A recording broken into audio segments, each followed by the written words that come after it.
Do you know what's going to happen in 2025? I surely don't, but I do have some thoughts on the matter. I'm Joe Pulizzi, and here's more in Content Inc. episode 477. Well, you made it. You made it through the holidays and the family gatherings, and you did your absolute best not to talk politics. It was challenging, right? So we head with trepidation into 2025, and I foresee a number of things happening. Here's a few. Blue Sky. Blue Sky, the Twitter X and Threads competitor, saw significant growth in 2024 as more and more individuals were looking for a non-Elon Musk-owned replacement for their text-based social media needs. The growth was seriously impressive. Blue Sky now boasts more than 25 million users, with over 5 million joining within 2 weeks after the US presidential election.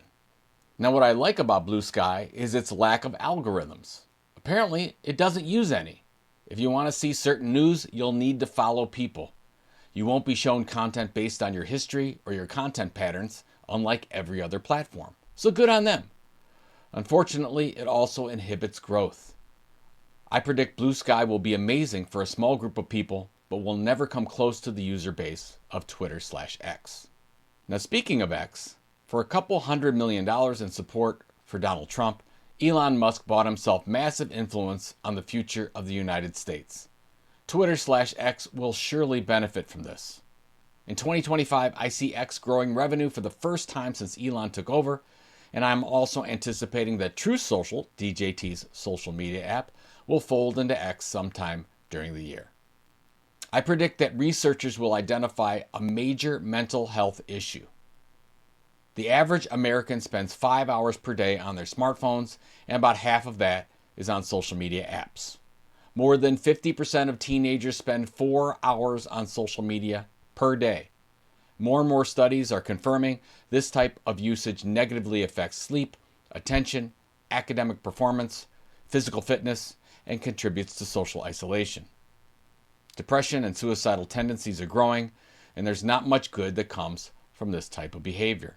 Now, my prediction, in 2025, some research outfit names a disease after this. This named disease starts to gain momentum throughout the year. Children and adults will be diagnosed with this named disease. Groups will be created like AA or Gamblers Anonymous to support people affected with this condition. Ultimately, into the next presidential term, 2028 that is, we will start to see major federal legislation around smartphone usage for children. I predict online gambling will have a coming out moment. You can't watch a sporting event on television today without seeing a sports betting promotion or advertisement. The sports betting business is booming. After the federal ban on sports betting was overturned in 2018, we now have legalized sports gambling in 39 states. DraftKings revenue has increased almost 40%, and FanDuel now boasts 3.2 million average monthly players. Note, if you'd like to hear a good backstory, check out Michael Lewis's latest podcast episodes. Long story short, sports betting is literally destroying people's lives. The problem is, unlike drug use or alcohol abuse, we can't see it happening. But we can see the difference between states that legalized it and those that do not.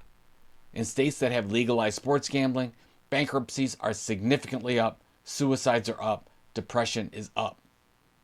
All of these things have been covered by the media, but I believe in 2025 we'll see a series of horrible, nasty incidents that are linked to sports gambling, especially on the smartphone. This leads to more awareness and maybe possible social shunning of having these kinds of apps on your phone. I believe that 2025 will be the year for retro ads. We'll see at least 5 major brands begin using their old advertisements on television, streaming, and social media. Think of the How Many Licks commercial for Tootsie Pops, and then expand that to major brands like Nike and Procter & Gamble. For some reason, retro is all the rage in 2025 as we begin to desperately long for anything from the past. And my final prediction, which you've already heard on a previous episode, I believe Bitcoin will double in 2025. The stars have aligned for major institutions and government entities to back the rise of Bitcoin, and now it's just a matter of time. But what do you think? Shoot me a note at jp@thetilt.com and please let me know. This is Joe Pulizzi. Remember, success comes from creating thoughtful content consistently over time. Keep creating, keep connecting, and we'll see you next week on the Content Inc. podcast.